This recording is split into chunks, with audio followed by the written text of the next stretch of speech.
Welcome back, students. Today we would be discussing the lesson 2 of the chapter 12th tonight, and in this lesson we are going to complete Act 1, Scene 1. We're going to understand the plot and how it is being executed, and we will also develop a perspective of the characters, as we've already learned about the fact that we had ended where the Duke is churning out a wonderful speech about love in general, about what he feels about love, about his views about love, and we shall proceed further from there, where we'll get to know what happens later in the scene. How does it end? And what other aspect are we supposed to know about the Duke and obviously his character, and more about what he feels about the other characters. You're going to hear about one other character over here, and we will not encounter the character in this scene, but we will just get to learn a few aspects of her. So let us get started. I'm going to take you through the summary of what happens, and then I'm going to analyze the other portion that we are supposed to go through today. So let's get started. So the Duke had churned out this exquisite speech about what love is, about the idea of love, and what did he feel about love. So we ended with the lines that where the Duke was Duke Orsino, obviously, who was invoking the spirit of love and calling it to be full of life and energy, and which has a capacity like the sea. And I've already explained that in the previous video. And to him, love is very imaginative. Now, when he says all this, his servant, the one who was attending him, Curio, he suggests him to go for hunting, but he denies, but he rejects the idea because he's not interested in such fancies, according to him. And at the same moment enters another messenger. Okay, this messenger goes by the name Valentine, and the Duke had sent Valentine to Olivia, his object of interest. Now, the Duke, obviously we know he was in love with Olivia, who was not returning the favors back to the Duke. Now let us see why. Now in the scene, what happens is, Valentine has come back with Olivia's message. The Duke had sent Valentine with a message of love, so that Valentine can deliver the message of love to Olivia, stating how much Duke Orsino loved her. But what happens? Valentino replies that Olivia has not admitted him to her court. She did not allow him to enter her court, and he has come back without gaining access to Olivia.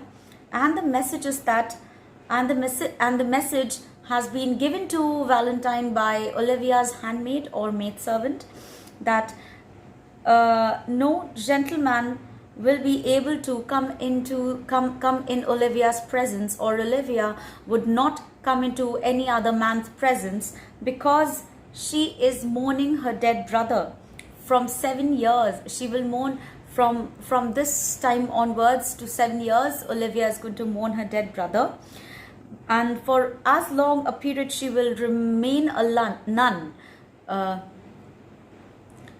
And for a very long period, duration, she would remain a nun. She would remain behind the cloister, and she will shun the public eye. She will not come in front of anybody. Now the Duke definitely admires her for, so this is how does the Duke react to it? In spite of getting angry, or in spite of being frustrated, he admires her for a tender affection towards her brother, and imagines that her deep and true love for her brother would, if this is the kind of sacrifice she can bring about for her brother, what more she could do for the man who truly comes into her life, her true love. And this is how he says that the golden arrow of Cupid will definitely strike her once she finds true love. That is what it means. When she finds true love, she would definitely pour herself out. If her sacrifice for her brother is of this sort, she would sacrifice more for the man who truly loves her or she falls in love with. So obviously for the man who will be her husband. So after that, being reveling in that idea of love, enjoying that moment, the Duke orders for others to take him towards the garden, to the flower beds where there are sweet beds of flowers, because he feels that amongst nature, amongst such a scenery, he would be able to think about love in the best manner, and love thoughts would be nourished over here in this place, where he will be completely surrounded by nature. So now coming to the analysis. Of the scene, what we do over here is definitely we understand this is a part of the opening lines or the opening scene of Shakespeare's play, the Twelfth Night, or what you will. And definitely we get a very strong personality of the Duke, if not strong, at least a very sensitive personality of the Duke. And it seems to be very uncanny that the Duke, in spite of his true love for Olivia, he never goes to her. He never proposes his love directly to her or in front of her. Instead, he sends his messenger. What does this say about the Duke? Do you think so? Does he truly have the courage? Could he muster up the courage to tell Olivia about his true love, or he just wants to be melodramatic and keep singing of his love for her? So this is very significant, as you know, that instead of calling personally on Olivia, with whom he is in love, he sends his messenger to her. All right, and this messenger also returns with no good news. Like I said, both Olivia and the Duke are very sentimental. This is an exaggerated sentiment that is going on in both of them. You know, Olivia is too grief-stricken.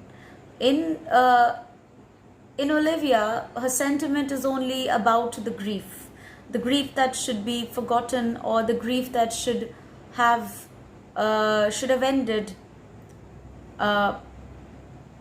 or she should have moved on. This did not seem to be happening for her. And in the Duke, it's all about melodrama, you know, being dramatic, overly dramatic about love. So therefore we can say that these two are exaggerating their sentiments for different things. We can also see that their sentiments are very unreal. Apart from being exaggerated, it's very unreal as they are, because they ultimately come to nothing. It is absolutely meaningless having these sort of sentiments. Being in love with the idea of love in case of Duke Orsino, or completely cloistering yourself, being a nun in order only for your dead brother. So this is absolutely meaningless, because the soul is already departed. The brother's soul is already departed.